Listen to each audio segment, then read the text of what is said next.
एक रात की बात है, मैं सोई हुई थी कि अचानक मेरी नींद खोली। ऐसा लग रहा था कि कोई करा रही है। मैं दौड़कर माँ के कमरे की तरफ गई। मुझे लगा कि माँ की तबीयत खराब हो गई है। जैसे ही उनके कमरे के पास पहुंची तो दरवाजा खोला हुआ था। मैंने देखा कि जीजू उनके। मैं शामी उम्र 19 साल, लाहौर की रहने वाली हूँ। मेरी बहन की शादी पिछले साल ही हुई। जीजा जी और दीदी दोनों कराची में रहते हैं। वही दोनों जॉब करते हैं। मैं और मेरी माँ दोनों साथ रहते हैं। हमारे अबू जी इस दुनिया में नहीं है, इस वजह से दीदी की शादी जल्दी हो गई थी। तब अभी मेरी माँ की उम्र 30 साल है। अब हम तीनों ही एक जैसी लगती हैं। माँ लगती ही नहीं है कि उनकी उम्र इतनी है। अबू की डेथ के बाद वो अकेली रहने लगी, पर वो विधवा कम एक लड़की ज्यादा लगती। हम दोनों की तरह ही कपड़े पहनती। इसके बाद हम लोग नए फ्लैट में शिफ्ट हो गए थे, इसलिए हमारी वहाँ कोई जान पहचान नहीं थी। इस वजह से कोई पॉइंट आउट करने वाला नहीं था। मैं और माँ मजे की जिंदगी जी रहे थे। दीदी की शादी के बाद काफी कुछ बदल गया था। मैं और मानून अपना ऑनलाइन कारोबार शुरू किया और सब कुछ अच्छे से चलने लगा। अब जिंदगी में जो कमी थी वो सिर्फ रिश्ते में कमी थी। खुशियां थी और शरीर सिख देने वाला कोई नहीं था। यहाँ मैं अपनी माँ के बारे में बात कर रही हूँ। मैं आदवनी ख्याल की लड़की हूँ। मैं चाहती हूँ कि माँ को पूरा सिख मिले। जीजा जी ऑफिस के काम से यहाँ आए और हमारे साथ ही ठहरे।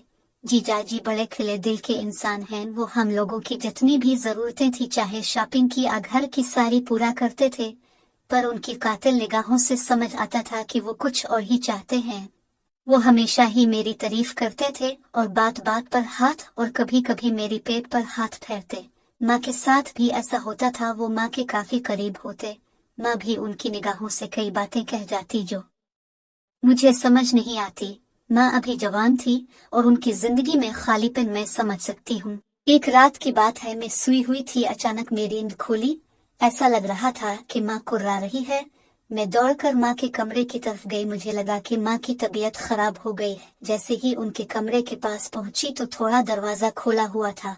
मैंने देखा कि जीजू। ये देखकर मेरे होश ही उड़ गए थे। ये सब देखकर मैं हैरान हो गई। वो दोनों एक स्टार की तरह। मेरे तन बदन में आग लग गई। जब माँ आवाज निकालती तो मेरा पूरा शरीर सिहर जाता। मैं अपना होश खो बैठी थी। ऐसा लग रहा था कि माँ कह रही थी कि आप मुझे ऐसे खुश रखना, आप मुझे अपनी बड़ी बीवी समझना। अब ये समझना कि आपने मेरी बेटी के साथ साथ मुझसे भी शादी की है। अब जो मर्जी करना, मेरे साथ में नहीं रुकूंगी। मैं कुछ नहीं कहूंगी। जब चाहे जितना चाहे मुझे करो। तब ही माँ ने एक गहरी सांस ली और अंगड़ा ली। जीजा भी रुक गए और वो एक दूसरे के साथ। मैं वहीं पर खड़ी रही। माँ आंख बंद कर ली थी, शायद वो थक गई थी और 5 मिनट के अंदर सो गई। जीजू बाहर बाथरूम में आने लगे। मैं वहां से हिट नहीं पाई तो वो वहां पहुंच गए थे। मैं इस वक्त गर्म आग में जल रही थी। मुझ पर भी प्यार का भूत सवार हो गया था।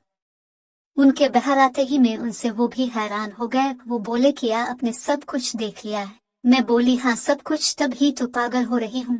जीजा ने अलग तरीके से करीब 3 घंटे तक माँ और बेटी दोनों को शांत किया।